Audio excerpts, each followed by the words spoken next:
What is going on, everybody? Of course, today is a very special day in the podcast world as we hear our little conglomerate here. Of course, No Bones, Flex Zone, Kicking It with Leo, and of course, Last Week in Wrestling podcast join together, band together to create their own fun little podcast called Who Booked This Shit?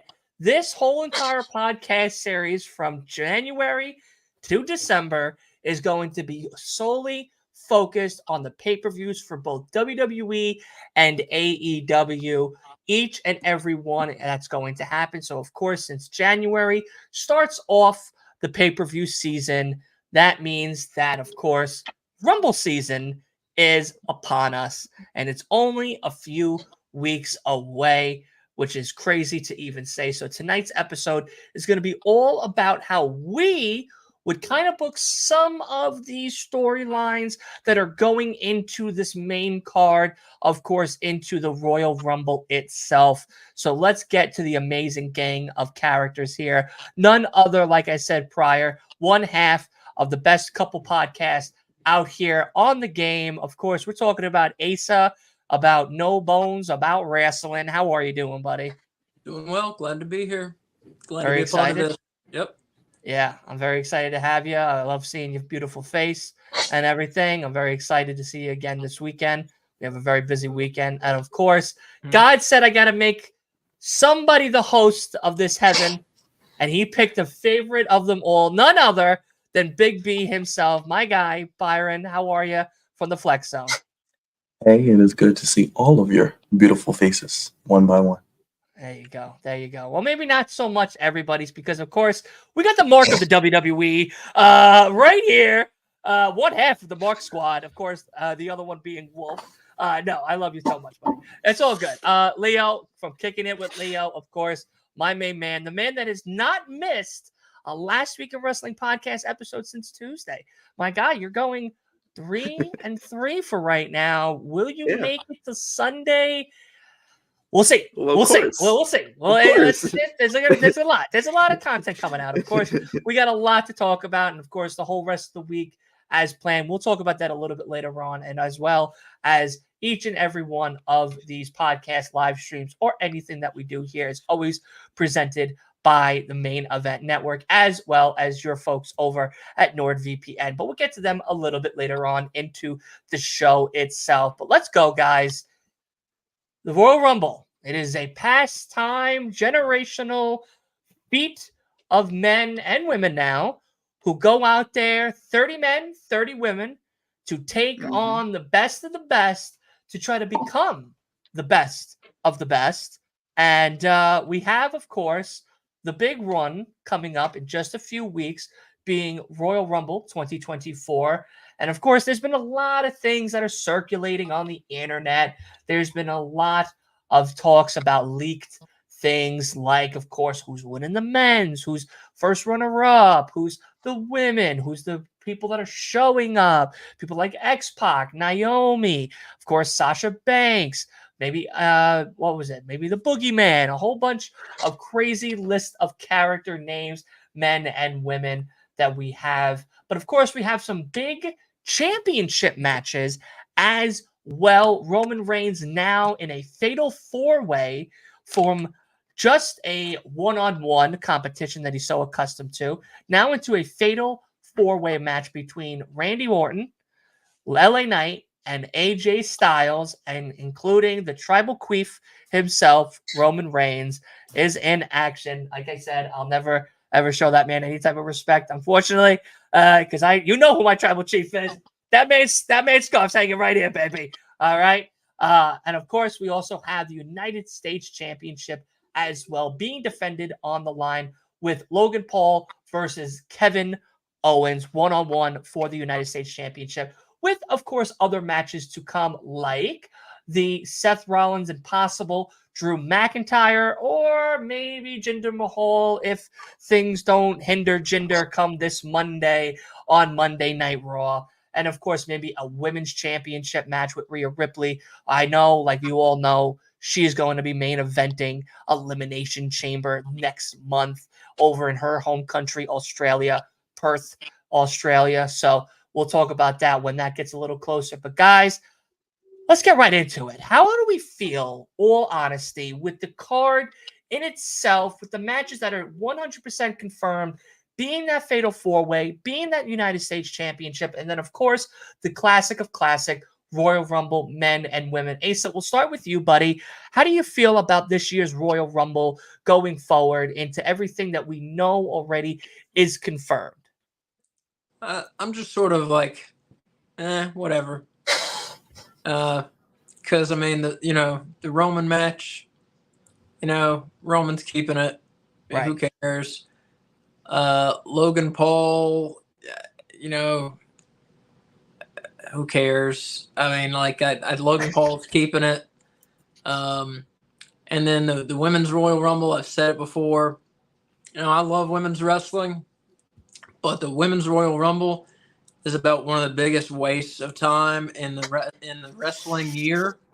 This is a great episode already. It's one of the worst displays of wrestling that comes around every year.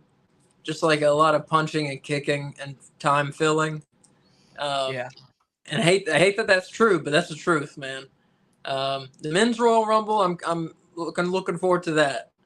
But just that. So overall, not so much, man. What would you rate this right now out of 5 with the card that we have ahead of us? 2. Damn. No love for this year's Royal Rumble from Asa. Not yet. No bones. Not yet. Not yet. Maybe there could be things that we could even say that changes or hinders the Royal Rumble card come this month. But of course, Byron, what are your quick thoughts, of course, for this year's Royal Rumble? The undercard matches usually on the Rumble don't matter. And I think I agree with Ace on that point. I think what they did with the Roman match is to add a little bit of unpredictability. Like I said yesterday, just be weary of where that match is placed. If it is the main event, I do expect The Rock to show up. If it's not the main event, then it'll probably open the show. Logan Paul and Kevin Owens, I think, will be a good match, but we know Logan Paul's not losing that title till at least WrestleMania. And that kind of has me wondering, okay, what are we doing with Kevin Owens heading to WrestleMania? The Women's Rumble and the Men's Rumble, I think, are probably the most unpredictable they've been in years. There's a list, especially on the men's side, of at least probably 10 guys you could say have a legit story to win the Royal Rumble. I mean, whether it's Punk, whether it's Cody, whether it's Drew McIntyre, you want to throw in Solo, you want to throw in Jey Uso, who even said he wants championship gold. I mean, you still got Gunther there. There's a lot of stories in the Men's Rumble, and I think this could be one of the better Rumbles we've seen as of late. I just don't like the fluff in all the Rumbles. I don't want to see tag teams. I don't want to see Angelo Dawkins. I don't want to see freaking AOP in the Royal Rumble. No, we know they're not winning. I don't want to see Ashante Adonis in the Rumble. I want to see people that we know are legit main eventers who we know have a legit shot to win. And I don't want to see Cody come out at 30. Okay, let's stop with number 30 winning. It's so stupid. But yeah, I do think the card looks okay so far. I mean, I would like to see maybe another match added. Like I said, I wonder what they're going to do with the World Heavyweight Championship match. So don't be surprised if we get an attempted cash in on Monday. But I guess out of 5, I'm about a 2.5 right now, just because the card is still being flushed out. Understandable. I can't believe you dissed the Soup Profits. That's Ace's favorite tag team. Come on, we all know they're winning the damn Rumble. That's like putting freaking what did they have? They just put geeks in there sometimes. Like, oh, I'm just gonna come out the crowd and jump in the Rumble, but we're not gonna win. Asa absolutely hates the Soup Profits. He hates the Soup Profits. Every time the Soup Profits come on, I look at Asa and I'm just like, I can't wait for him to say something about the Soup Profits. It's so bad. It's so bad, but it's so fun. Of course, my man Leo, who is 3 for 3 right now over here on the pod. My guy. We've talked about the Indies. We've talked about TNA. Now it's time to talk about WWE. How are we feeling with this year's Royal Rumble going into it being the first pay-per-view of the year? Not the best one, I think, but because we got TNA this Saturday. But we also have the Royal Rumble this month as well. So we shall see. What do we? What are our thoughts? I mean, I look at the card like currently, and like a few like the matches I feel like are predictable. We know Roman's not gonna lose that title. Logan Paul is going to retain. So it feels like a lot of them are shaping up to be just predictable. And I think that's my problem with a lot of things that happen in wrestling where there is no unpredictability. I feel like there should be more unpredictability in wrestling. Like we go into these shows with this expectation, like we know what's going to happen. I want to see more shocking things happen, things that we wouldn't expect to happen. And, when we have the Rumble for the men's and women, I feel like there are numerous people that can win. If you look at the men's, you have people like a LA Knight, you have people like a Jey Uso, you have a Cody Rhodes, you have CM Punks, you have those different types of guys who have legitimate chances of winning. If you look at the women, it's always the same thing with the women. It's like, there's so many people that they can go with depending on what story they want to tell. You have Becky in the match. You have Jade if they want to make a big splash with her. You have a returning Liv Morgan, possibly. You just AJ Lee even. You have different people that could definitely make some noise in the Rumble, but it's really going to show it's like who do they really go with and who, has the best chance of winning and who would be the biggest draw depending on the Mania match that they decide to book for these women or men. But I feel like the current card as it is right now, I mean, I can't give it a high rating, but I don't want to give it a low rating either. So I'm going to just meet everybody in the middle, probably give it a 3. That's not meeting us at the middle because I'm at a fucking 1. I'm at a solid numero uno on this card, but I quickly want to just say hello to everybody in the chat. Eric, Khan, of course, 202 Degree, Wrestling with Bros, Big Baby Ben, and everybody else that's joining us live. But look, the men's Rumble and the women's Rumble, I think that's the staple that we put a lot more of our eggs into the basket for when it comes to this pay-per-view as a whole. Just kind of like that elimination chamber for the men's and women. And because I say that is the fact that we have more of a journey into a different career path for a lot of either up-and-coming talent, unreally given chance men or women that haven't been on TV, more screen time that they have seen prior, or just different story beats and brand new people to work with that could create very interesting long-term feuds that could boil out into something like a WrestleMania. But again, whether it's the men, whether it's the women, it all depends on how, kind of like what Byron said, they come out. Nobody really wants to see their top guys come out at 30. Like Cody doesn't need to win it if he's 30 with like 7-8 people there. That's very predictable. Punk doesn't need to come out number 1 and stay 29 like Rhea Ripley did. Doing those type of things for the women is a little bit more acceptable because when Rhea won, that was a lot more exciting because there was a lot more of hope behind Rhea when doing something like that. And of course, we saw that excellent match with her and Charlotte Flair at WrestleMania that kind of pulled off the whole entire song. So I think that that's more acceptable for the women's division. But like all of you said, the men's division does have a lot of people that could win it. There's a lot of people that we might not even expect to win, but could win. People like a Jey Uso, people like a Chad Gable, people like an Otis. All right, maybe I'm kidding with Otis, but like there is a lot more people. There's a lot more people that we could see come out. Even surprises that we love to see return back. Seeing Booker T come back, even if it was for that 5 minutes, doing that spin-a-rooney, that was fun for me. I enjoyed that. Seeing Carlito come back, it's always fun to see your favorites come back, even if it is for a brief 5 minutes. But if it's done poorly, it does affect the Rumble, again, in my opinion, poorly as a whole, especially if there's a lot more writing on the line. And with, of course, Punk's return and Cody still struggling to finish that last page like Floyd Money Mayweather with the 50 cent bet, trying to finish a Harry Potter book. Listen, he's struggling, and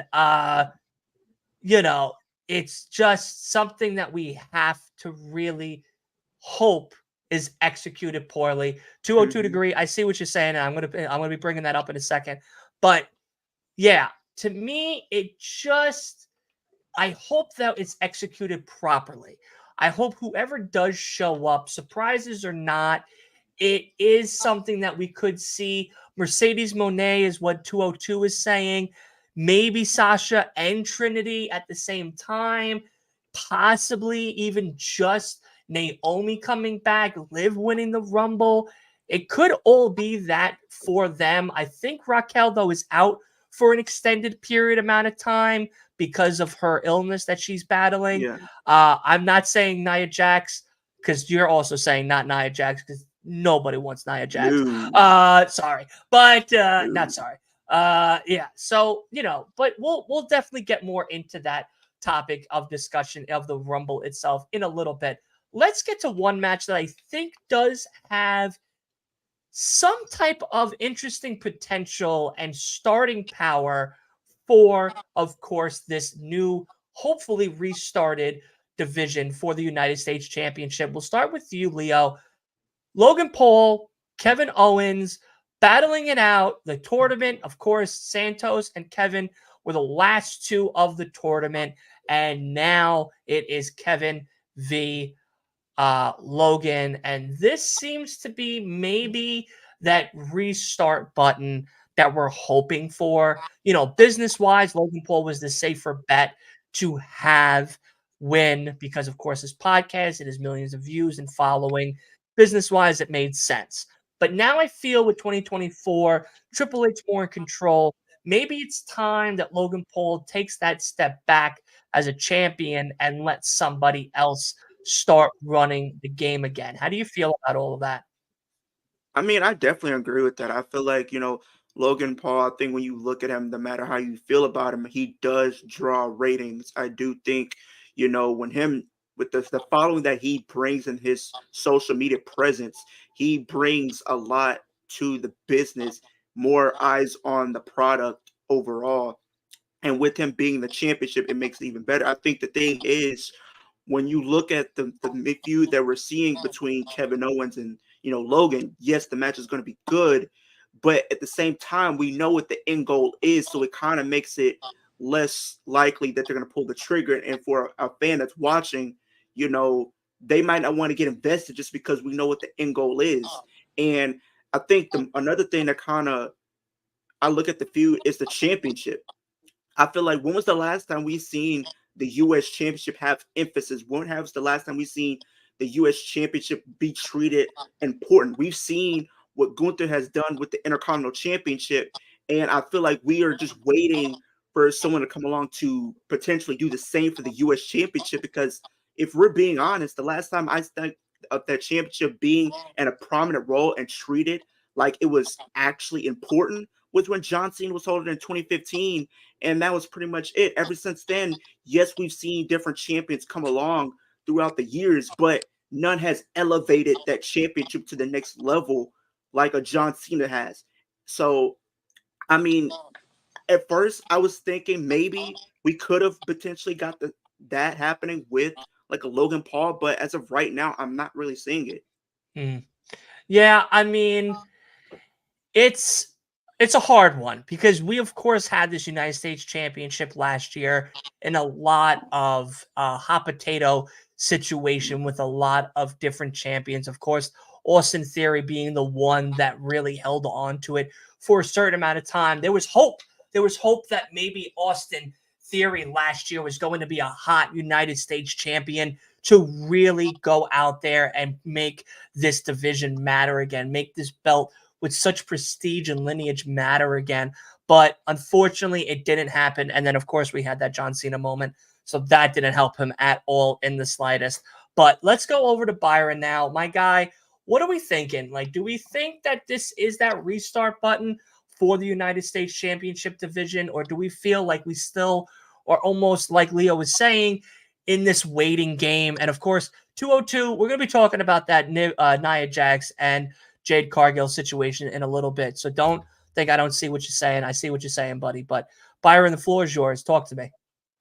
Yeah, I think Logan Paul is actually the greatest celebrity wrestler we've ever seen. I don't think it's really close. He's fantastic. I mean, as good as he is with his podcast, he's fantastic in the ring. I didn't know he was going to be this good. He has been way better than I expected. But I think the problem that SmackDown suffers with is that both of their champions are part-timers, Roman and Logan Paul. And I believe this is Logan's first title defense, and he won it in November. So this is Yeah. So I mean, clearly we see what's going to happen, but obviously he'll be at the Rumble, he'll be at Elimination Chamber, he'll be at Mania, so he'll have some defenses coming up. But you throw Kevin Owens to him. Kevin Owens is going to do the job, but we know Logan Paul is going to cheat to win, much like we know Roman is going to probably cheat to win his match. So, Yeah. like Leo said, it is kind of predictable, but the United States Championship has more eyes on it than it's probably ever had before. So, whoever takes it off of Logan will only be the beneficiary of that as well. So, it's kind of what it's all about. Absolutely. And just like 202 said, Logan Paul does have more ability than Grayson Waller. Listen, if Wolf was here, we'd be having a very long-winded conversation about the differences. And he would definitely bring up some really good points. No, there's no shot to him at all. And I know that he would bring up some very good points about Grayson Waller and his career that he had in NXT. But it is a different game now that we are playing. We're playing in the major leagues now with Grayson. And Grayson at the moment right now hasn't really done enough, at least in my eyes, to show that championship potential that Austin Theory is trying to come back from right now. And if we see this possibility of Logan being the champion that starts really taking control and really directing the new narrative for 2024's United States division, taking on new competitors, really putting over some new stars, then I think we're in the right hands still going forward. And of course, hello from Vancouver. What's going on? Thank you so much for joining us, of course. But Asa, round it off for me, man. How are we feeling about Logan Paul? Another part-timer with a belt. And do we think that this is that time for the reset? Yeah, well, personally, how I feel about Logan Paul, I think he's a douchebag, and I'm sick of looking at him. There it is. But of course, I mean, he's a skilled wrestler. Means he's doing his job. Yeah, but I said that's personally. But he's a skilled wrestler. Does he deserve the title? No way. The title that like Bret Hart and Roddy Piper and Ric Flair have held. No, Eddie no Guerrero, way. Shawn Michaels. Yeah, right. I mean, No yeah. way. Yeah. But kind of like Byron said, him having it does at least put more eyes on the next guy who has it, which is a good thing.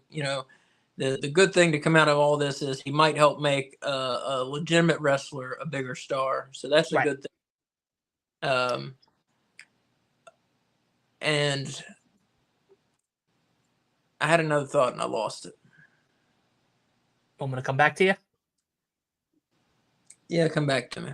All right, I'll come back to you. Don't worry. We're going to talk about this a little bit longer, so that way we get Ace's final thought on that. But like he was saying, like we've all been saying, Logan Paul, look, it's a business decision at the end of the day for WWE to sometimes place these champions as champions, whether we like it or not. It's not what it used to be anymore. We don't have full-time wrestlers like it once was. It's not Eddie Guerrero's era anymore. It's not the Attitude Era. It's not the Ruthless Aggression era. It's not the early 2010s. It's not the 2010s era where we're having full-time wrestlers. There is a lot more celebrities coming into the fold, which this business was built upon as well. Look at WrestleMania 1. Look at WrestleMania 2 and all the other big staples that have happened. Look at the fact that Mike Tyson was a referee between Steve Austin and DX. And of course, he changed teams after the match. Like it all of these things factor into it. And now we're at a point where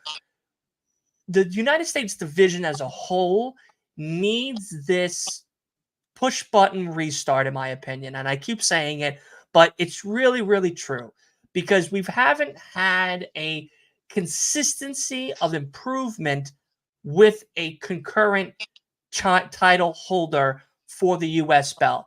There hasn't really been one in a moment. Do you remember your thought now? Yeah. All right, bro. Going back to you now. So, yeah, that's what I was going to say was, we're talking about part-time champions. So on SmackDown, we have 2 part-time champions. We have Roman Reigns with the big belts, and now we have Logan Paul with the U.S. belt, Right. which, is a problem because now it leaves a lot of guys kind of rudderless, kind of looking Good word. for, what are we fighting for? If they're not directly in a feud, what am I fighting for? What am I trying to make my way up this ladder towards? And even if you can say, oh, I'm trying to make my way up towards the U.S. title, if the U.S. champion isn't on television, it's harder to hammer home that you're trying to fight for that belt when the champion's not on TV to remind you that, oh, he's this bad guy and you want him to lose the belt. Right. You get what I'm saying? It's harder to remind you that you do want him to lose the belt to this good guy, whoever it is, say, Dragon Lee or whoever, which is who I would give it to down the line personally. Just not having those guys on TV makes it harder for guys to get over that need to get over. Yeah. No, and that, again, that hammers in that point of, I feel like, or at least I should say, I hope come this year we start seeing that shift of part-timers not holding belts with Matter, and they just hold a different standard that matters but isn't a big deal if they're not around. If they can't beat this celebrity that's beaten all these other greats in his reign, then fine. I'd rather see something of that long term than seeing a champion who's not around, not defending it, not talking about it, not making Seth Rollins statements, not making the Samoa Joe promos, not making those memorable back-to-back weekly episodic TV shows that you have to tune into. I remember, I know Asa remembers and Byron remembers when, there was a champion, they came out, they started the fucking show, whether it was Raw, whether it was SmackDown.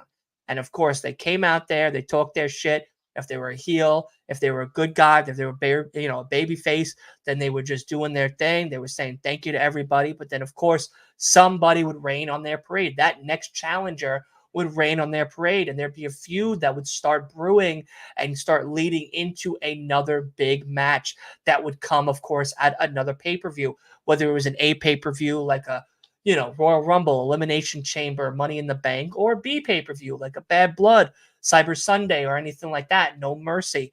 That's where I feel we need to start getting back into that groove again, because now we're coming into this era of it's cool to have these part-timers on one show and overwork our actual champions and have them run through the cards very quickly, like a Gunther and like a Seth Rollins. Seth has defended his belt every single week and every single month on a pay-per-view. He has made his presence known. He is the world heavyweight champion. Same with Gunther. He is the Intercontinental champion. Whether you've fought him once, twice, 5 times, he has proven he is the Intercontinental champion. And then you go to SmackDown, and it's like the Vacation Boys. They're just hanging out. They're hanging out at Barbados and the Bahamas. And they're like, oh, I got to come to work this week? I'm not. And it's like, we'll come back after the Fast and Furious movie 20 finishes shooting, and I can come back. Like, that's where we're at now, where it's this 50-50 divide in championship holdings that I hope starts to change over time, because I want a consistency. I feel like we are, as fans, as viewers, as people that buy and watch this product and go to this show, we are owed that in a sense. I don't want to use that as the terminology, but I feel like at this stage of the game, we're now past that part-time stage, and now it's time to get back into the swing of things, get back to the meat and potatoes of what the WWE was based upon and how these title lineages are supposed to go. So hopefully, like I said, this is that restart button for Logan Paul and Kevin Owens and this United States division. But let's put that aside. Let's now book it ourselves a little bit here. Who would we actually have defending or actually going for the United States Championship. Asa, we'll start with you, buddy. Of course, we're gonna play a little game quick. So this is kind of how the show is going to work. We're going to, of course, talk about every match like we just did, and then every single match, including the Royal Rumbles, we're going to kind of book the way we would book. No, we're not going to name 60 men and women, Joe, that everybody gets their name in there. No, that's just crazy. We'll be here for fucking 7 hours. No. So what we're going to do is something a little more fun. And of course, you guys are more than welcome to be involved as we do this. But right now, we have the opportunity to keep who we have, right? Kevin Owens, Logan Paul as the competitors. You can change the competitors and the challenger. You can also put the title up for grabs if you want. So there is no holder of the belt. And you can pick two people and explain why you'd pick those two people, and kind of so on and so forth. Okay? Does everybody understand that? I think it's a little more fun this way. And of course, everybody at home, that we could do this as well. Like, you could keep who you have, you could change the challenger, or you could change both people as well and have the title up for grabs to become the new United States champion. So Asa, buddy, we'll start with you. Are we keeping, changing the challenger, or changing the whole scenario? I'll change the whole scenario and Alrighty. And get what are we Logan doing? Paul, get Logan Paul out of there. And I think a more interesting match would be Rey Mysterio and Santos Escobar. Okay. I say, let those two go in there and just lucha it up and have a great match. And I think we'd end up with something more interesting than Logan Paul versus Kevin Owens. That's for sure. Okay. Are we locking in that as the answer? For me, yeah. Rey Okay, Mysterio and Santos Escobar, yep. Santos Escobar, Rey Mysterio to become the new United States champion, one-on-one action. Byron, are we keeping, changing the challenger, or changing the scenario? Well, to Ace's point, you're going to get Santos and Ray at WrestleMania, so don't worry. And don't be surprised if Ray throws Santos out of the Rumble as a surprise. Just a little tease. But anyway. He's reading the papers. He's reading the papers. The match is fine. I just find it ironic that, they did a U.S. title tournament right after AEW announced their little Continental Classic. That was pretty funny. But where's Eric Bischoff's tweet? You know what I mean? Where's the clown tweet? Where's the clown tweet? I like Logan Paul and Kevin Owens, but it's not really any heat to it. It's not really nothing to sink my teeth into, because Kevin Owens is so good. You need to let him and Logan really go out there and just really sell us on this match, because Kevin Owens, like Asa said, needs to cut a promo. I don't want guys like you to have this belt. You are a prick. You have stolen people's money. You have married a girl who's been ran through by 50 of her homeboy. Wow. Really cut him deep. That's what the internet says, okay? I don't know. That's what the internet says. So. Really let these guys go out there, and let's get rid of these PG promos and really let these guys go at it and really sell me on why I should care about this match in the Royal Rumble, because it's an undercard match. Most of us will probably forget about it once it's over. But these are two good competitors, so I'm gonna let it play out. But I do want to see some actual heat to it. Who do you have then winning the match since you're keeping? I'm keeping it on Logan Paul, but obviously some sort of nefarious means. I don't know how you do it. We'll probably get to that in the next episode, so give me some time. But Logan Paul's keeping that title right now. I'm sure he's got it on his podcast every week. I don't watch it, but I'm sure he does. I bet you he does too. The Mark himself, Leo, my guy, are we keeping, changing the challenger, or changing the scenario? I say keep it. I really say keep it, because I feel like we may need to see a little bit more from them as far as what they can do. Maybe amp it up a little bit to get people more intrigued, to make it more tense. But yeah, I would say keep it. Okay. Alrighty. I like that. I'm not going to play since I'm the host of today's episode. Only because I want to hear from you guys, and of course I want to hear from all the fans as well. So we'll let the fans kind of tell their version right now. Of course, the rules are you can either keep the two people that are happening, Logan Paul v. Kevin Owens. You can change the challenger, keeping the champion Logan Paul versus somebody else if you don't like the challenger. Or you could change the whole scenario by dethroning Logan Paul, taking the title away, and putting two brand new competitors in there for the opportunity to start off the new year as the brand new United States champion. Ace is selected to change it to Rey and Santos, God's favorite, and of course Leo decided to keep it the way it is with Logan Paul winning for Byron. Who did you say you were going to win? Logan Paul. Logan You Paul had keeps Logan Paul, Omega. Leo. Who did you have? Logan. Logan as well. Okay, so that's going to be that one. We're going to also, I want to let everybody know now that next time that we do the next episode will be on the week of the Royal Rumble, where all of these selections that we make final decisions upon, which is the week of the Rumble, are going to be polls on Twitter that you all can be a part of and vote upon. And as we do the live stream, whether it's on the collab between me and Byron in the Flex Zone, or if it's two set streams, whatever it is, Byron will be able to look at the polls and pull them up. I will be able to look at the polls and pull them up and be able to talk about everything. So that way people know what is going on. And of course, you all can be a part of it. Make sure you check out all of our Twitter links and stuff like that. And of course, all the links down below. I know the YouTube has that about where you can click the link trees. So definitely make sure you can go ahead and get onto Twitter, because these polls are going to happen more frequently for every single one of these pay-per-views, whether it's WWE or AEW. Now, with that being said, let's get to the final championship match. As of now, of course, things are cards change, subject to change. As we inch closer to the Royal Rumble, we might get a heavyweight title match with, of course, Seth Rollins versus somebody. Right now, predictions are it is going to be Drew McIntyre again. But for now, we're going to have a fatal four-way between Roman Reigns, LA Knight, Randy Orton, and, of course, AJ Styles, the phenomenal one.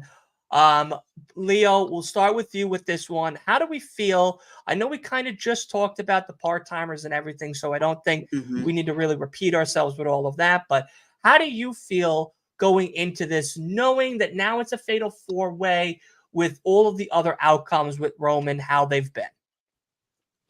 I mean, it's something different because we mainly see him be in one-on-one matches.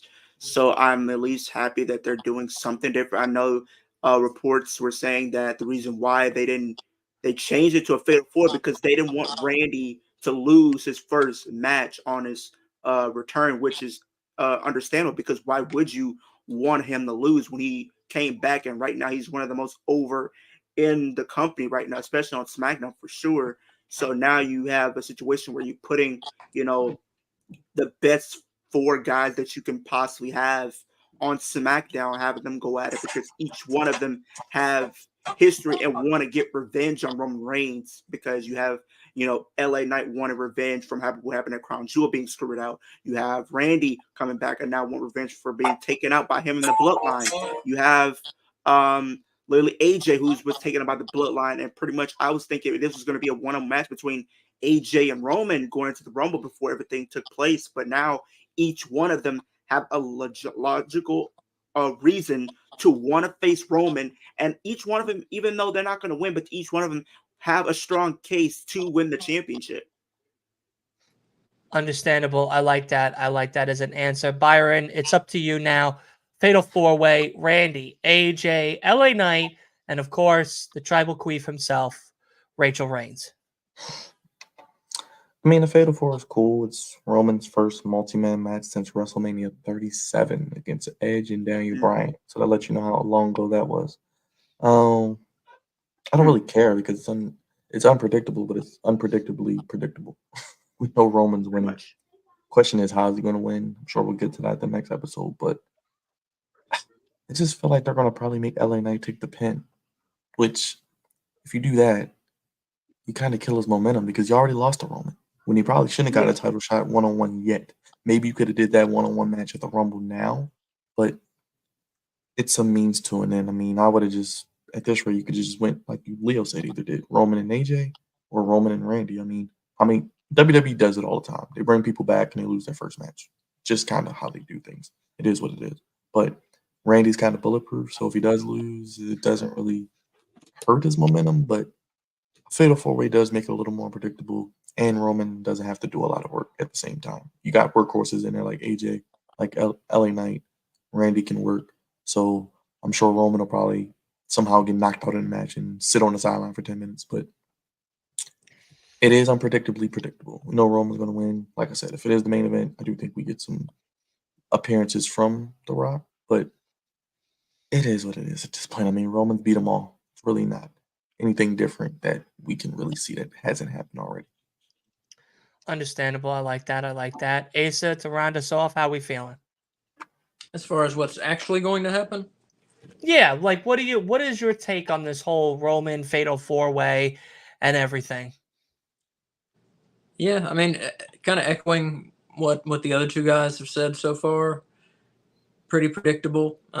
Roman's gonna keep the belt. As far as who's gonna take the pin, you almost hate to say LA Knight because that seems obvious. I think it'll either be LA Knight or AJ. But yeah, Roman, no doubt, will keep the belt. And like Byron said, I think we may see The Rock show up at the Rumble, during this match. My bet would almost go on we do see The Rock show up. It is in Florida. To kind of build things up a little. I feel like we do because I don't think we're going to see him at Elimination Chamber. I think the odds are really low on that. So I think that'll be the highlight of this match, actually, is The Rock showing up, which tells you how good the match is going to be. Damn. Alrighty, well, we'll stick with you. Are we keeping it, changing the challenger, or changing scenario? Keep it. Really? Yeah, just keep it. Just keep it. Okay. Well, is there a reason for that, or just? Yeah, but it's going to give away what I would want to do at WrestleMania. So. Okay. All right. Well, hold on. on. I don't want to give away what I'm doing at WrestleMania. All right. Sounds good. We'll hopefully we'll hear some of that maybe the next episode and everything. Big B, what are we thinking? I just got to throw a logic question in there. If these other three men outside of Roman are in this match, will they also be in the Rumble? Or how is that going to work? Are they going to come out in the Rumble, then go to the main event and go in this match all sweaty already? I'm just throwing that out there. Just little things I look at when I watch these shows that people don't think about. But I guess maybe because if you don't have all three of them in there, that's three big names not in the Royal Rumble, and you could see LA Knight as a Final Four competitor. I don't know. We'll see what they do. Maybe the men's Rumble starts the show. Who knows? We could do something different this year. But I would keep it just because it makes sense because it's stupid because why would Roman interfere in the triple threat? Because all that's going to do is make it a fatal 4-way. Dickhead, if you just let them fight, you're going to have a one-on-one match. But like I said, I think about these things sometimes when people are asleep, just random illogical things in wrestling. But anyway, I would keep it because we don't see fatal 4-ways in WWE like that. I think the last fatal 4-way I actually cared about a little bit was the Roman, Brock, Samoa Joe. Was that Braun Strowman? I think. Yeah, SummerSlam 2017. Yeah, that was a pretty good fatal 4-way. So I think, like I said, I think this match will be okay. I think we'll get a spot where Roman is like written out of the match, and then he'll be on the sideline for like 10 minutes, kissing his wife or something, and then he'll come back and probably spear people and do what he does. But I'd keep it. Damn. I mean, all right. I like that as well. Leo, keeping it, changing challengers, or changing scenario? I'm going to say change the scenario. Ooh. Here's why. The reason why, because what's Roman's always saying? He's always saying he's above everybody. He's better than everybody. Well, what better way to prove it than him putting that championship on the line in the Royal Rumble match? He is defending that title against 29 other competitors who are going to be gunning to take him down and take the championship. One way you can accomplish this, he's not getting pinned, so you can still keep him looking strong because he just got thrown over the top rope. That ain't a big deal. Yeah, he lose the championship, but he didn't get pinned, so his mystique is still there. But you could create some more intrigue going into WrestleMania, because if he does lose it, whoever he loses it to, and then you also got to think about The Rock. He could distract him, allowing him to get thrown over the top rope, whatever. And pretty much if that does happen, that's going to happen towards the end of the Rumble anyway. But I'm going to say he defends it inside the Royal Rumble match itself. And he has to come out at number 1. Damn. I like that one. I think that's my favorite one so far. That's a pretty good stipulation. That was right a nice there. little 2016 callback, I think. With Exactly. And he didn't win. So, hey. I said do that last year when he had 2 titles and he was walking around with one he didn't defend. Yeah, but Oh, I like Listen, it, Lee. I I like it, Lee. think that's a good one. Yeah, that's a good Even though one. Roman's not wrestling more than 30 minutes, so he's not coming out of the Right. door. Yeah, no, he's too tired. He's too Exactly. tired from holding nothing. All right. So now it's time for the men's and the women's Royal Rumble. Do we want to do the men's, or do we want to do the women's first? I mean, if we're being honest, the way they do it, they usually start with, I mean, they did start with the men's last year, did the women's later. So maybe we start with the women's. It's up to y'all, really. Is everybody start cool with with the starting women's with the then. women's? Yeah, that's fine. Okay. Asa, cool with starting with the women's Rumble? Sure. Get it out of the way, because I know this topic's gonna probably put you to sleep.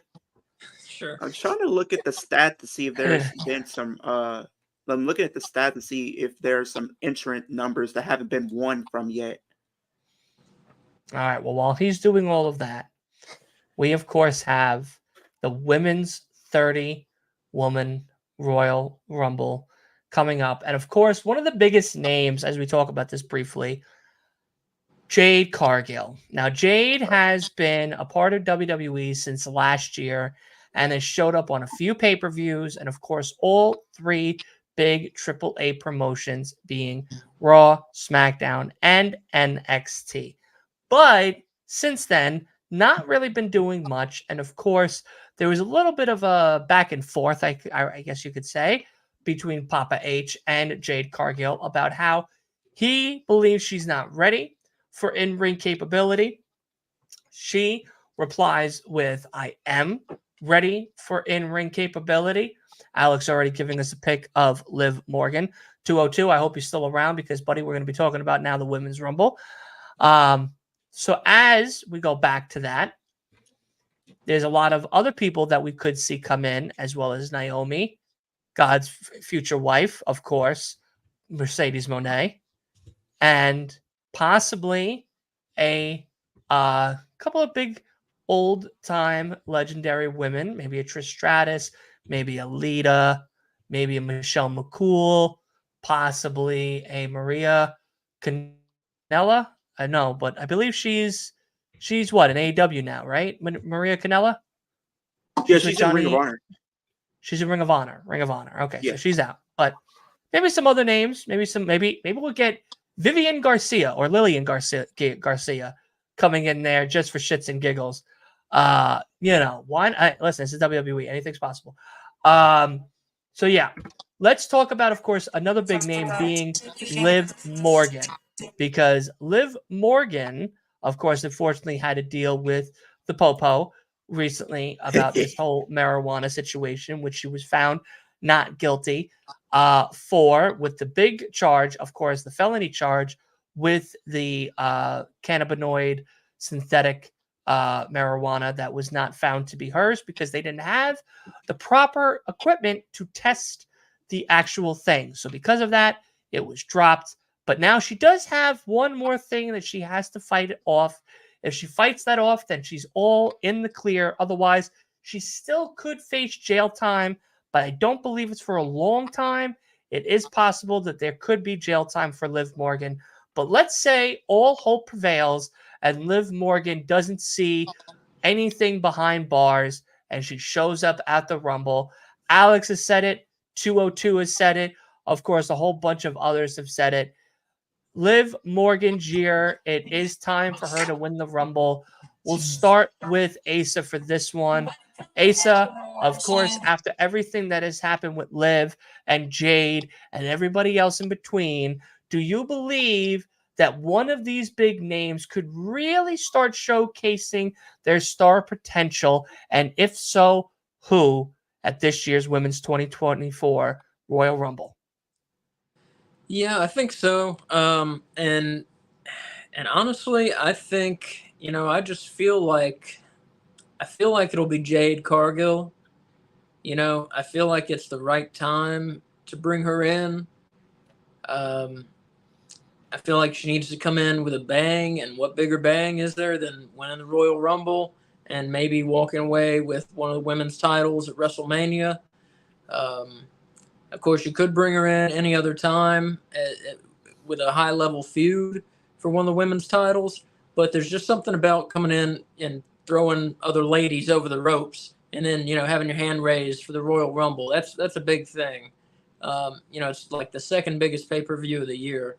So that'd be a big way to come in for her, and I think it's the time. As long as I don't know what Triple H would know about being ready to wrestle. He had like 6 moves his whole career, but I think Jade Cargill. I think she's ready. Yeah, bring her in. But he's the game, and you don't want to play him. He's not. He's I in never control. wanted to play him. He had some of the most boring fucking main event matches, man. His whole career. You would not say the Royal Rumble 2000 between him and Mick Foley in a Hell in a Cell is a good classic match? I'm not talking about that match. I'm talking about like every other match of his career, basically. No. There's definitely an argument to be made about Triple H's career. Maybe we'll make that reign of terror was bad. That was bad. Oh yeah, he he should have lost to Booker T. Honestly, like he should have lost. Like if he was they went the race card, they should have had him win. I think the Booker T match there's definitely argument to be made there. But I would say Triple H had a very promising late 90s, early 2000s reign that was very exciting. He was one of my top 5 because of that reign. Yeah. Listen, listen, if we have time, maybe we'll pick certain wrestlers throughout the year to talk about and have great conversations about. Listen, we might do it. We'll see what happens if we have the time. But Triple H will definitely be on that fucking one to debate or not to debate. Absolutely. But okay, fair enough. I do respect it. I do respect the opinion. And yeah, I too also could see where you're coming from with that as well with Jade. Look, and I think we've said it countless times. We've been echoing it since 2023. Jade is a superstar. She's a diamond in the rough. This is a perfect place for her to be. Now it's her time to shine. It's just a matter of how, who, and when. I think those 3 are the most important questions for her going into 2024. How are we going to show her off? When are we going to pull the trigger? And who are we going to go against? Because I feel like all of that is definitely going to make a big name for her in the near future going forward. Because again, we have a lot on the table with Jade and a lot of great potential matches with Jade and even pay-per-view feuds and memories with Jade that we could definitely see going forward. Her reign as a TBS champion wasn't maybe the highlight of AEW because of the lack of a women's division at the time. I feel like now we're getting into a nice different stage of the women's division with Tony Khan, as long as he stays off Twitter. But again, we have, of course, women that are there that have been veterans, that have been worked over by other great legendary veterans that now have a talent and ability to learn and teach others, one being Jade in particular. She also has a brand new set of newcomers from NXT that are eagerly waiting to come up to that main roster, as well as women that are just hanging out in the background, like a Candice Michelle and Machin, and of course an Indy Hartwell, waiting for their time to shine as well. So there's definitely a lot of potential with Jade. But we'll go to you, Byron, now, my guy. How do we feel about the Women's Rumble? And of course, Jade Cargill, Liv Morgan, talk to me. Do we think this is Jade's time to shine finally? And do we think that Liv, Leo, just calm down, but Liv could really pull the trigger here and shoot for the stars? I'm gonna keep it short because I know Leo is bursting at the seams to talk about First, Liv. change hands Um, twice before this conversation started.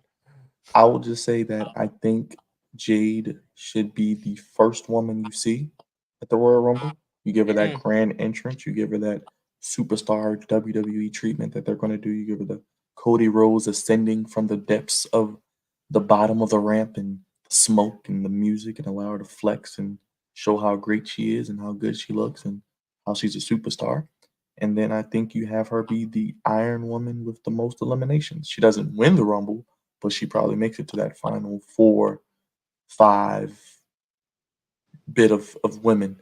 You show her off first. You maybe put her in there with whomever, like a smaller woman. Let her throw her around for a little bit. Show how she can, dominate a match, and then allow her to be in the final 4 or 5 and have the most eliminations. And then you can build towards whatever you want to do after that. Or you just maybe just leave her as a special attraction and you build her up to maybe just really start her run after WrestleMania, because WrestleMania is going to be loaded enough. And you want to try to shoehorn into a feud, Jade into a feud is going to be interesting. But we'll see what they do. But I would have her come out first and have her have the most eliminations. Awesome. I like that answer. Alex Johnson over here on chat has a very good question or opinion that we're going to get to in just a brief second after we get our thoughts from Leo, of course, about Rhea and Liv with their story that has been a 2-year story and that could possibly end at WrestleMania. So we're going to get everyone's thoughts on that in a little bit. But Leo, I know you probably changed your pants twice on this one. My guy, Liv Morgan coming back, I know is as exciting as Dana Brooke showing up on TNA on Saturday, but unfortunately it's not Saturday, and unfortunately it's not the Rumble. But how do we feel? And of course, is this year is December? January. Yeah, I still think we're in December. January 27th, 2024. The day finally has come where we see Jade Cargill debut. I feel like she will show up there. Like Byron said, I think she does show up at number 1 and have a great entrance. I I heard what Asa was saying earlier. I think the only problem with her winning the Rumble, it would give backlash, because if you look at WWE, it's mostly just the casual fans, and for the most part, I feel like the casual fans don't really know her, and I feel like it could cause a little bit of controversy just to an extent, because I feel like for the women, they might be a little upset. It's the point where, oh well, we work our butts off every single day for 365 days a year just for somebody who had the first match and then win. That's going to cause a little bit of issues and possibly some turmoil backstage, and you really don't want that. I feel like, the best thing for her to do is to come in as the Iron Woman, have some great eliminations, maybe build a feud with whoever eliminates her, like maybe a Bianca, maybe a Bailey or a Becky, possibly. I think that Becky or Bianca would be like some great feuds. I would love to see her go and have at Mania. But I feel like when you think about the potential winners or whatever the case is, I really think this is Liv Morgan's time to ascend and take her career to the next level. I feel like, she was the last two in the last year's Rumble. Um, I feel like she is one of those wrestlers that needs that one breaking moment to break through the grass ceiling to get her to the next level. And I do think, she is somebody I can see taking her game to the next level. I think, when you look at the past winners we've had, from Asuka to Becky to Rhea to Ronda to Bianca, all those women I just named have been booked dominant, right? They've been booked dominant going into the Royal Rumble matches, to the point where, okay, when this Rumble happens, we know that they're going to win. We know that's going to happen. All of them have been pretty much booked to be at the top of the card at this point of time We haven't really seen like an underdog win the match. If you look at the men's, we have seen some underdogs win. The best example, Rey Mysterio, right? He came in Yeah. at number 2 and won. He's a true underdog. And I feel like now is a time to show, at least for the women's, at least to the fans, that you don't have to be the most dominant woman in the division to be able to be at the very top of the card. You don't have to be. You really don't. You don't have to be a Jay Cargill or a Rhea Ripley to be a main eventer. You don't. Somebody like I said, Rey Mysterio defied logic by being a smaller opponent, and what he went on to do, he became a world champion at Mania. So I do think when you think about it, the story is there for Rhea and Liv to have their match at WrestleMania. So I think it is that time for Liv to get her moment. So now there was a question that came directly from Eric Douglas, and shout out to Eric for this, because this one's directed for you, Leo, because we know Mhm. how much of a mark you are for Liv. Leo, I know you would love Liv to win the Rumble, but do you think her court case would hurt that idea? And I'm going to let you answer, and then I'm going to follow up with a rebuttal as well. But I feel like we're going to be on the same page with this, so you might be echoing everything that I might repeat. Mhm. I feel like there's always a chance to where that can definitely interfere with their plans, because if they give her the Rumble win, she still has to go to court, and then if she ends up having to do time, that's going to put WrestleMania and that match in jeopardy, because I think they pushed it back to, I think, 2 weeks before Elimination Chamber. So I would say, if that's not the case, she doesn't win the Rumble, I do think a better scenario is to have her win Elimination Chamber, because there is history there as well. Because I was doing some statistics and everything. She has been in every single Elimination Chamber. She's been in every single one of them, and I feel like if they don't give her the Rumble, will I be a little upset? Kind of, but it is what it is. But I do think if there's some way somehow to get her to WrestleMania, I do think if it's not Rumble, it is definitely Elimination Chamber. Yeah, I don't think I need to even repeat anything you said, because I pretty much would have said the same exact thing word for word in almost the same terminology. But let's get to Alex Johnson's question here. It says, Liv and Rhea have a 2-year story that's perfect to end at WrestleMania. We'll start with you, Asa. Is that the case? Does Liv and Rhea's 2 stories that have intertwined over the past 2 years, should it finally end at WrestleMania 40, the big 40 of all the WrestleManias?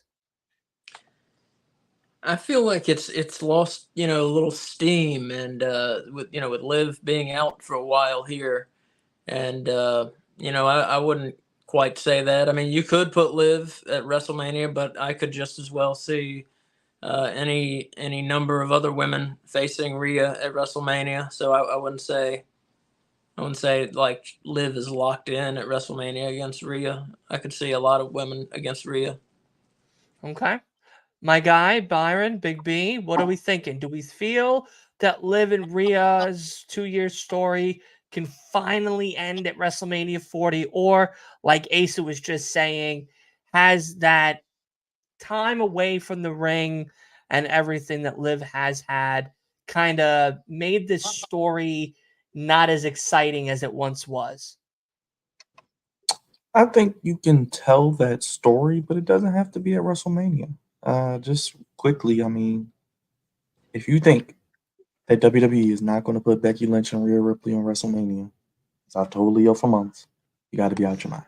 You're going to get Rhea Ripley and Nia Jax at Elimination Chamber. Rhea Ripley's going to lift Nia Jax and cause a seismic earthquake in Australia. We're going to feel all the way from where I'm at here in Baltimore to Asa in the Carolinas, Leo in Texas, and even up there in Long Island. And Yes, we're going to sir. wonder what that was. And it What was is it? Rhea Ripley Oh my riptiding God. Nia Jax at Elimination Chamber to retain her title. And you're going to get Rhea Someone fell in my probably. house. You're probably going to Someone get Rhea fell. beating Becky Lynch at Mania. But If you want to do that story, Backlash is in Paris, France, I believe in May. You could tell that story. Oh, Rhea's beaten everyone. No one's left. Nope, someone is left. Your former tag team partner that you beat up and wrote off TV. Liv Morgan, you get a big pop in Paris. You could have Liv beat Rhea if you want to tell that story. That's just what I'm saying. Okay. And Leo, we'll round it off with you, buddy. How do you feel about the story, and do you think it's staggered since Liv's Um, departure for the wee bed? I don't think it's staggered. If anything, I feel like the story is still there. If you look at their history, I mean, they were tag team. They were going for the tag team titles. In 2022, going into WrestleMania 38, broke up not too long after that. Rhea joined with the Judgment Day. Liv has a lot of history there. She was the last person to beat Rhea Ripley. She's the only one to beat Rhea Ripley since she joined the Judgment Day, so she's the only one that can say that. Um, Especially she was written off by Rhea Ripley. They were the final two at last year's Rumble, so there is a lot of history there. I feel like that it's one of those scenarios. I feel this might sound crazy, but I feel like if you think of the women's, this might sound crazy, man. I'm pretty sure you Listen, we know that and you're everybody crazy, knows that. so that's okay. I feel like this has the potential to be the women's version of Shawn Michaels versus Triple H. I know, crazy, right? It is. Wait, say that again? So I feel like this could be the women's version of Shawn Michaels versus Triple H. Now hold that thought. Hold that thought. Asa, was that a good match for you? Yeah. Okay, back to you, Leo. I wanted to see if he was going to put it in the win column or the loss column for Triple H's run. That's all. I just wanted because if you look at bad. Shawn Michaels and Triple H, they were a great pairing, but they were great as rivals. They had so many rivals, so many matches. I get what Byron was saying, and Backlash does fit the bill. I just feel like if you want to end Rhea Ripley's reign, you want it to be special, right? Not saying that if they did it at Backlash, it wouldn't be special. But I feel like the pop would even be bigger if they were to do it at WrestleMania. WrestleMania is where stars are made.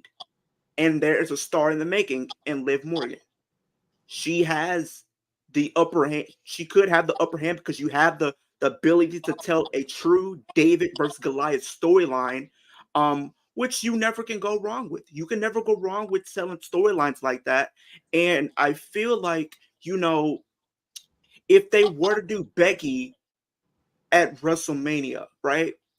I feel like we know what's going to happen. And I feel like if anything, they need to take the title off of her at WrestleMania. The reason why, because I feel like after Mania, she's going to want to take time off to potentially get married with Buddy Matthews. I feel like she's going to want to take time off. Exactly. So I feel like she's going to want to take time off at Mania so you can have the opportunity to build the story between Liv and have that match. I think a better situation for Becky is have her face Rhea Ripley at Elimination Chamber. Have her face her at Elimination Chamber because I think that's a big match you can do. The crowd will be there for it, and you can get rid of Becky Lynch potentially main event in WrestleMania, and you can have Liv be the person to take the title. Becky is already a made star, right? She doesn't need to be in the championship picture to be considered a top star. She doesn't. She can be in any situation or match and still be a focal point on any given Monday Night Raw, pay-per-view, whatever you want to call it. Like it's a fact. She's pretty much done everything that there is to do in the women's division. So giving her the Royal Rumble win again or a Chamber win, I mean, it's just not. I'm not feeling it. I'm not feeling it. I do. I understand what you're saying, but let's get to the fun portion of this pod. And of course, now that's all about who's our final four, who's the winner, Mm-hmm. and of course, who are our two. We're only going to pick two of our debuts. I'm sorry, 2 surprise returns. We'll just do returns. We wanted to do debuts. We could do debuts the week of the Rumble because I feel like at that point we might have some difference in opinions and it'll be a little bit more of a fun pod. But for this one, we'll do the final 4, the winner, and 2 returns of the Women's Royal Rumble. Leo, we'll start with you. Who's your final 4? Final 4: Liv, Becky, Jade. Who would I pick as my 4th? Asuka. Wow, that's a good My one. final 4. Okay, okay. And there's Who do you got winning it? Liv. I gotta go Liv. Of course you do, and I bet you got cream in your pants too. All right, I don't. Byron, who's winning it for you? Who's your final 4? And who's winning it for you? And then we're all gonna do our returns at the end. I got Bailey, Liv, Becky, and Nia Jax as the final 4. Okay, and who's winning it? Becky eliminates Nia, get her revenge from their match. Liv is eliminated by Becky. We get Bailey and Becky, the two of the 4 horsewomen. You get Bailey as your Royal Rumble winner. Wow, Bailey, Liv, and Nia Snorlax. Nia Jax is eliminated. What do we got? Final 4 is Asuka, Becky, Bailey, and Jade Cargill. Okay. Jade Cargill wins. Wow, you have Jade winning this. Ace is going all in. He's putting a Wow, rocket. you are really you're putting all your bones on the table on this one. Mm-hmm. Damn. Okay. Okay. All righty. So now, Asa, we'll start with you, buddy. Who are your 2 returns for the Royal Rumble? Surprise return. Women's. Say if they're still alive, Mae Young and the Fabulous Moolah. No, I think they're both passed. I think they both have sided with Jesus. Hold on, I'm going to tell you right now, so that way, in case if they've sided with Jesus, you can. Yeah, she died 2014, Mae Young, and Fabulous Moolah. Yeah, dead at 07. So yeah, we're gonna have to definitely pick 2 new people for you because both of them are hanging out with Jesus Christ. Byron's done. Byron's like, you know what? This was the only podcast I needed to do this year. I mean, listen, great picks, classics, great throwbacks. But they also threw that ass back for Jesus Christ. So now they're hanging out in Heaven's Gates over there. So who are your 2 people, or do you want me to come back to you? All right. I'll say Trish Stratus and Lita. Okay. All right. Those women are alive. They are alive. They're kicking and they are alive. Byron, do you need a minute? Do you want me to go to Leo? Come back. Go to Leo. Go to Leo. Go to Leo. I don't want to take any hands. Go to Leo. He's losing it over there. All right. No worries. Oh my God, bro. I needed that. I was like, I thought that was great picks. I love Asa. Asa knows I love him very much. I love you all very much. God right now, bro. That was absolutely great picks, but they're great picks to Jesus Christ himself because they're hanging out with him in his Rumble. All right, Leah, my guy, who's returning? I'd say returns. I'd say Naomi. Okay. And Liv. I think those are my 2 returns. Okay. Safe picks. Big B. AJ Lee. Go AJ Lee. And I do agree with Leo. Naomi is coming back, but I'm gonna do someone different just to kind of switch it up. Watch him say Mercedes Moné. I don't know what's gonna happen. She could. I mean, at this point, I don't even. I I just don't want to talk about it because we don't know what the hell's going on with that lady. Wolf, you missed everything. We're on the men's rumble. I would probably. I do like the Trish Stratus Lita because they do like to bring those legends back. Let's go with.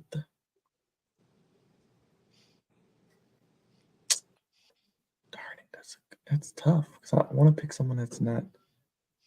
I say AJ Lee, and I'll say Candice Michelle. no.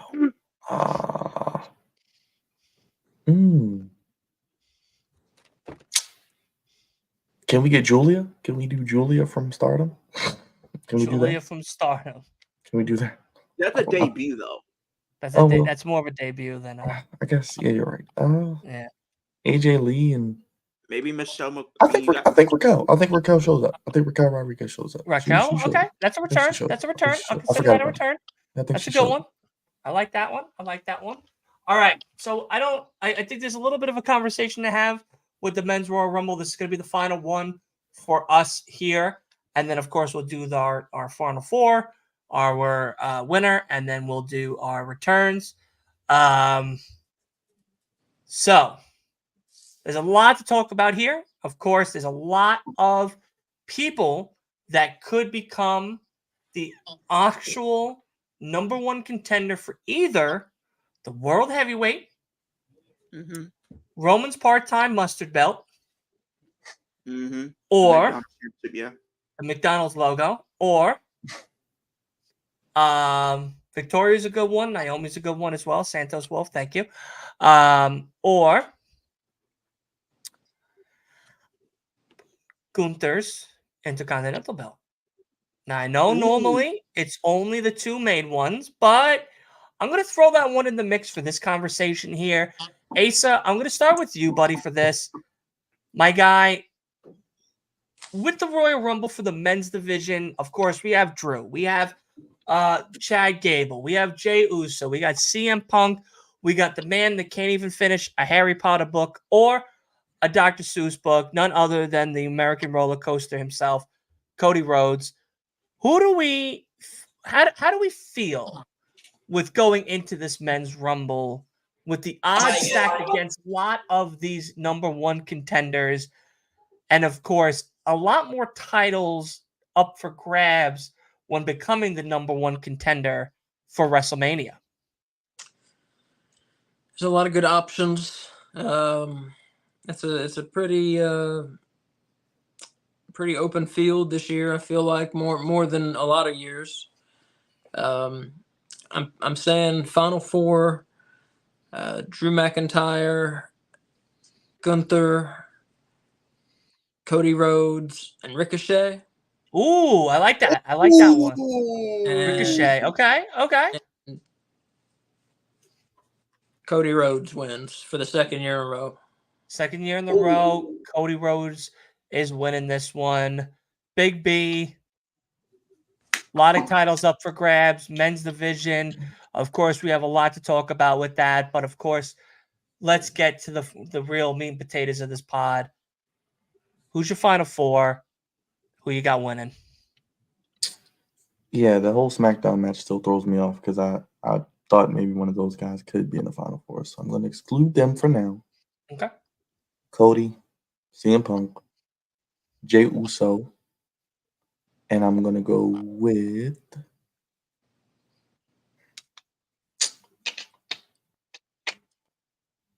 I mean,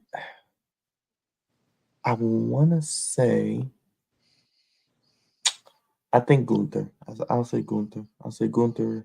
Ooh, I'll say Gunther, Cody, CM Punk, and Jey Uso. Those are my I like four for that. now. I like that. Who do you got winning though? Your favorite, CM Punk. Mr. Pepsi Phil. Mr. Pepsi Phil. I need that reaction when he wins. Listen, I'll buy a Pepsi. I'll tell you this right now, and I'll tell everybody on stream right now. Like I'll buy a Pepsi. I'll buy a 12-ounce bottle of Pepsi. And if... Is it 8 ounce or 12 ounce only? Remember. 12 ounce. I'll buy a 12-ounce bottle. I'll listen, I won't cheap out on him. I'll buy a 12-ounce bottle of Pepsi. And if he wins, till WrestleMania, I'll drink Pepsi. Only Pepsi. Don't do I'll that. only You don't have drink to do that. Pepsi. You don't have to suffer like that. Listen, I gotta suffer the fact that he's gonna be at WrestleMania. My body's gotta suffer too. So no. I'll I'll pour a little out for the homie, and we'll have a little celebration over here at Last Week of Wrestling over here in Long Island, the greatest island of all islands, as MJF would say. Not me, but MJF says it, so I just echo it. But yeah, so we'll do that. We'll have a bottle of Pepsi. I'll put it on the table. And I'll leave it for everybody to view. But of course, if it happens, I'll drink the Pepsi. If the match starts off that way, then that's the rest of that's gonna be my drink that I drink for the rest of the night. So hopefully hopefully Pepsi tastes good. I haven't had a Pepsi in quite a long time. I'm a Coke guy. Coke and ginger ale mostly, but I'm a Coke guy. So all right, Mr. Leo, men's division. Final four. Give it to me. Cody, Drew, CM Punk, Jey Uso. What do you got winning? I'm gonna go on a limb here because I want to see a surprise, something nobody would expect. Jey Uso shockingly wins the Rumble. That is a sparkling Welch's grape juice. That is sparkling. That's Welch's sparkling champagne. That's non-alcoholic, of course, because I'm on a non-alcoholic diet for the rest of the 2024. But that'll get popped. If I'll buy the bottle of Welch's and I'll buy the bottle of Pepsi, and Jay wins it, Welch's it is. But if fucking Pepsi Phil gets it, sorry, liver. That's not like a balloon. That's like a balloon. That's a balloon. That's a balloon being deflated. Yeah, that's a big balloon being deflated. It's like a hot air balloon being deflated. Unbelievable. But of course, let's get now to our returns. Leo, we'll start it with you. Who do we got returning the men's Royal Rumble? Okay, one of them. Both of these might sound crazy, but I want a big pop for the Rumble. So one, I'm going to go Matt Cardona. Matt Cardona returns. Wow, that's a big one. And this the Indie God. This one has the ability to happen because, yes, he is signed a contract, but there is a clause in his contract to where he can leave whenever he wants to. Oh my gosh. And I'm going to say Jon Moxley shockingly leaves AEW and rejoins WWE. That's a fucking long He says this every year. That's a fucking No, I didn't say it last year. Long shot. So wait. Hold on. Because now we need to talk about this. I'm sorry, Byron and Asa, but you got to give me at least 5 minutes. You're telling me Jonathan Moxley, the man that has been doing numbers over in New Japan, that had an amazing Wrestle Kingdom 18, that's going to have an amazing Battle of the Valley, that's going to probably be at AEW's Revolution. You're telling me that Jonathan Moxley is going to leave Blackpool Combat Club with the Cyclops and the Switzerland Kill God. Hey, one more thing before you go any further, Dylan. Be in WWE. Dylan. It was a joke, okay? I was just thinking y'all were just gonna say whatever. I knew y'all was gonna say whatever, but I wasn't gonna talk about Jon Moxley. I was just saying to just throw it out there. But I'm gonna say Matt Cardona. And if we're talking returns, oh no, you're stuck with now Jon Moxley as your second return. No. You put so much faith in it. You're stuck with it now. I'll let you change it episode 2, but for episode 1, you are stuck with Jonathan Moxley as your return. My guy. Woo! Dug yourself a ditch on that one. All right. Big B, who do you got returning? Talk to me. I'm going to go Big E. Ooh. Hopefully. That's a good one. I'm gonna go Andrade El Idolo. Andrade El Oh, wow. Idolo. I like that Yes. one. I like that one. Asa. I'm gonna go with X-Pac. Spock. I've 1, 2, heard, 3 kid. I've read he's possibly training for a return for this Rumble. And I'm gonna say the Gobbledygooker. The Gobbledygooker. Lord, Is he dead? Come on. Is he dead too? Chavez Gobbledygook is Chavez alive. Guerrero. Okay. He is alive. We can He's confirm alive he and is well. alive. Okay. He's alive and well. All right. I know Leo will be having a really long trouble sleep tonight if he doesn't get out his second pick. So Leo, we'll let it slide. John Moxley is your backup plan, but who do you I'm gonna got say as your number 2? since it's Tampa, Florida, Tampa, Florida. Gobbledygooker. it's his hometown. Mm. Big E returns after Let's being go. away for almost 3 years Yeah, from the WWE. that'd be nice. That would be really nice. I think all of us would be really happy to see Big E Yeah. come back, even if it's only for 10 minutes, 15 minutes. Just seeing his presence is more than enough. And I hope we get to see it. Now, let's play a fun little game that I kind of just created on my way home from work today. And I think that's going to be really fun. Who's our announcing team?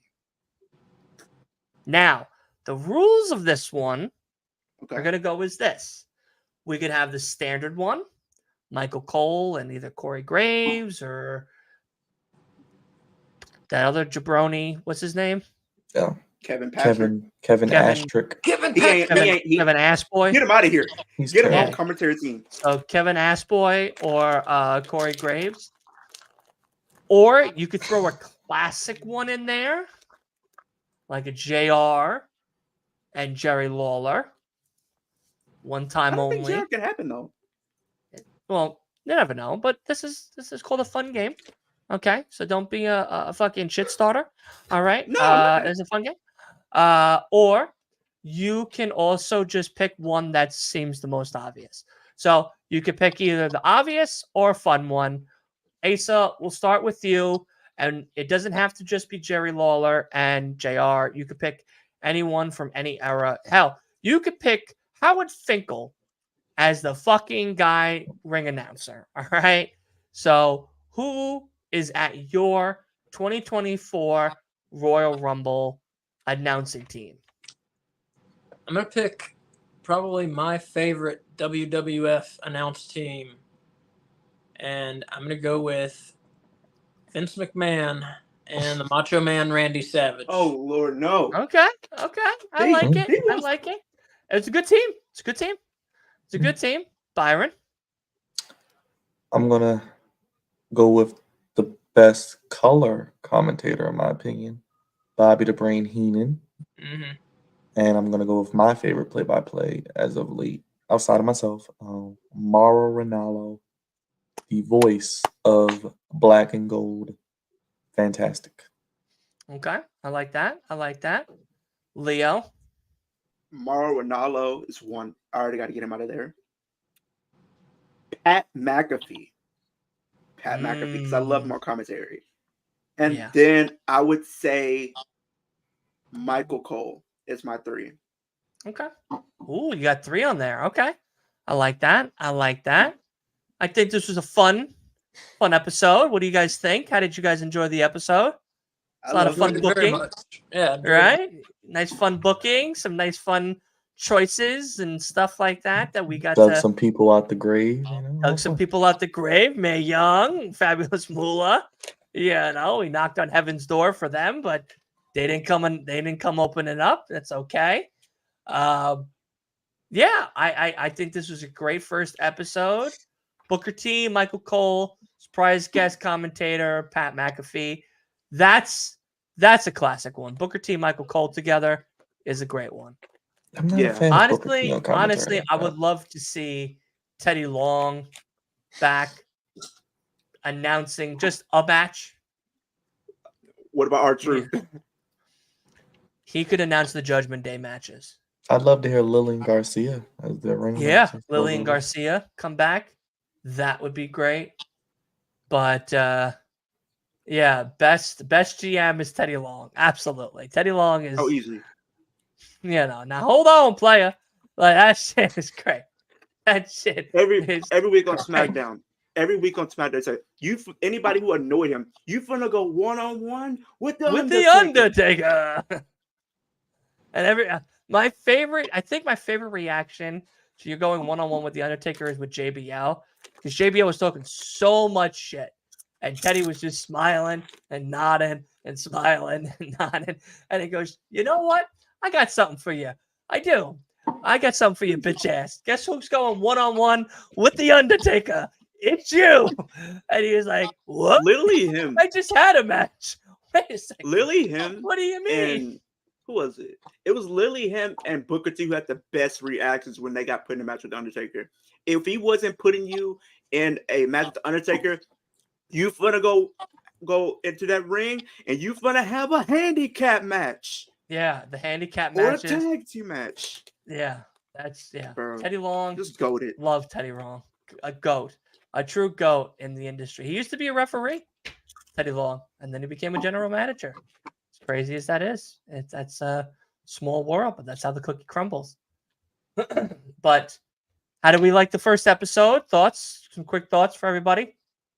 10 thumbs way up. 10 thumbs. Okay. Awesome. Awesome show. Very Asa? fun. Yeah, I enjoyed it.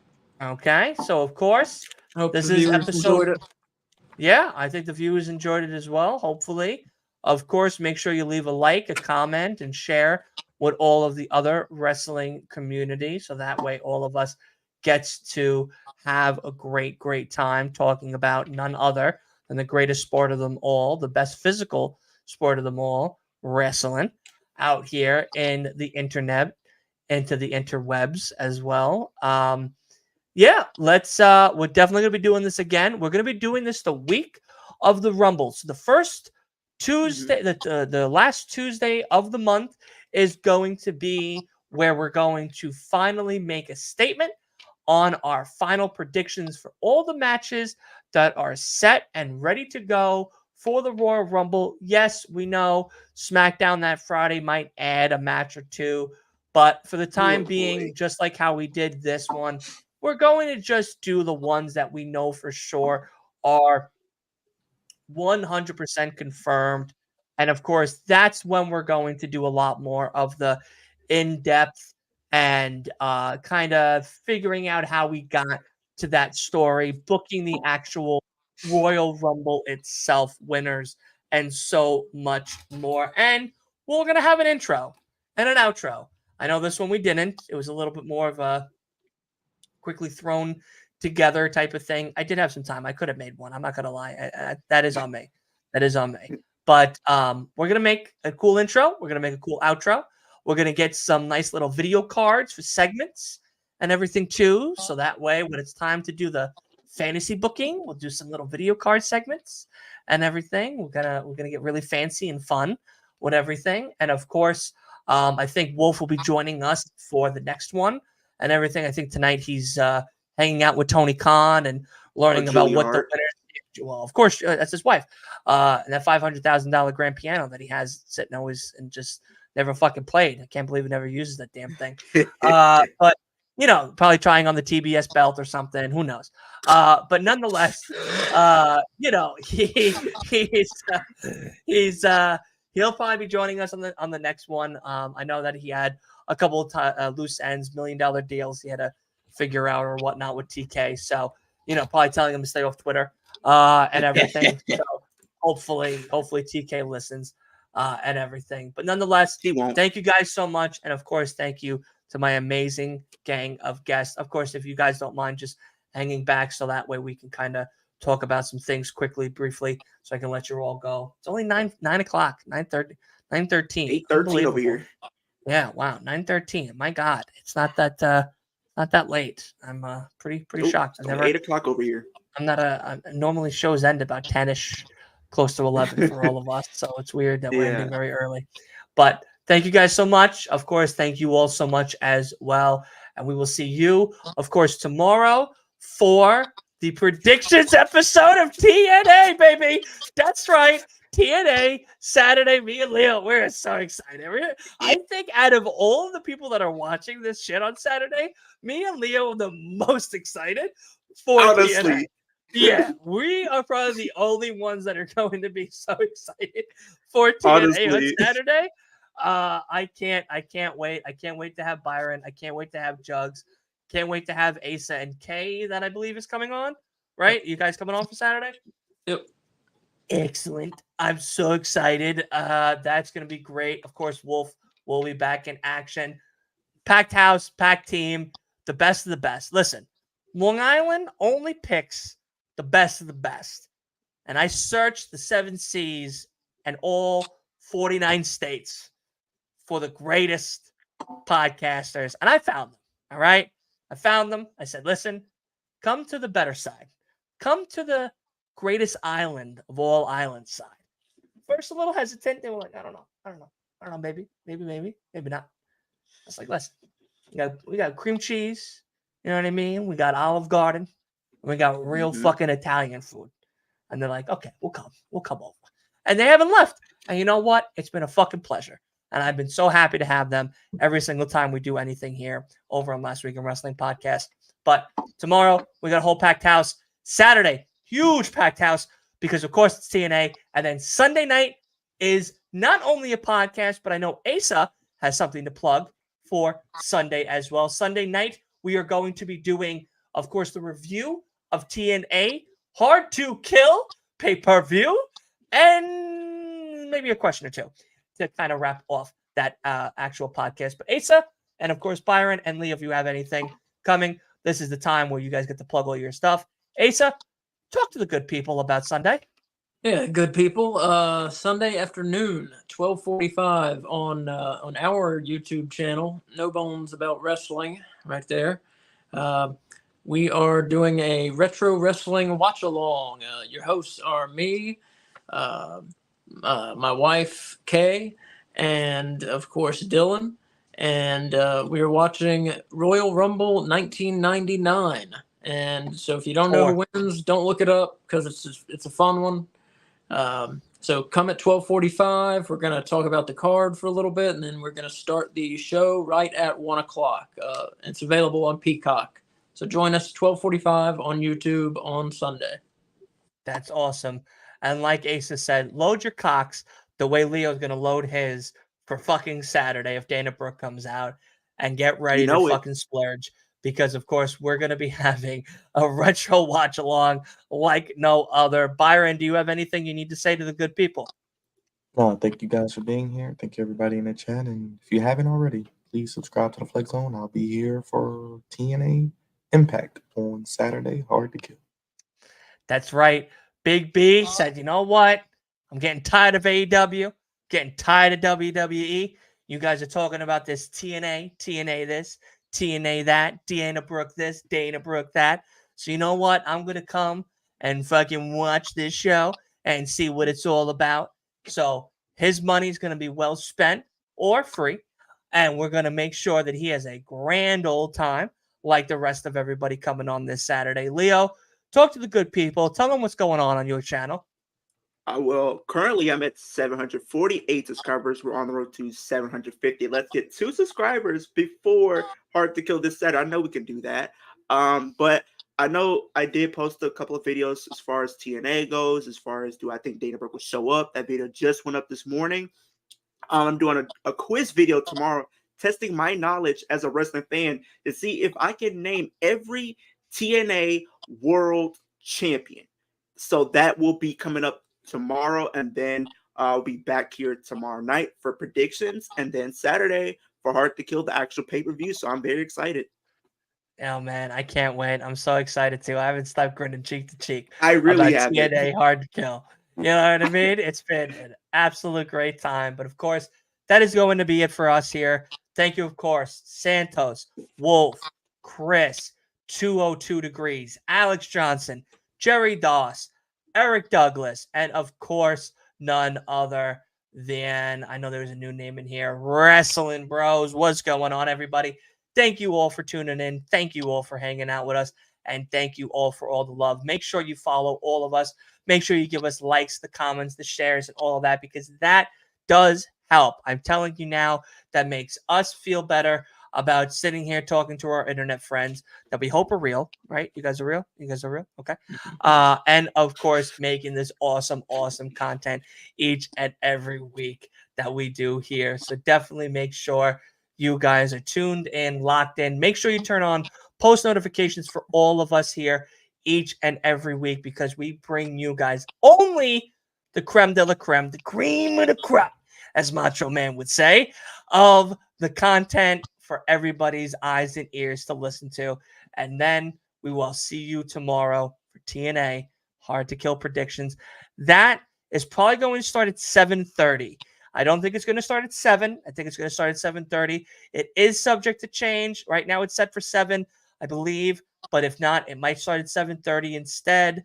And we're just going to run down the card and everything like that. And don't be shocked if you see me and Leo's beautiful faces just grinning ear to ear, talking about every goddamn match that's about to happen. All right. Good night, guys. Thank you so much. Let's run the numbers up, get everybody up there, and we'll see you guys next time.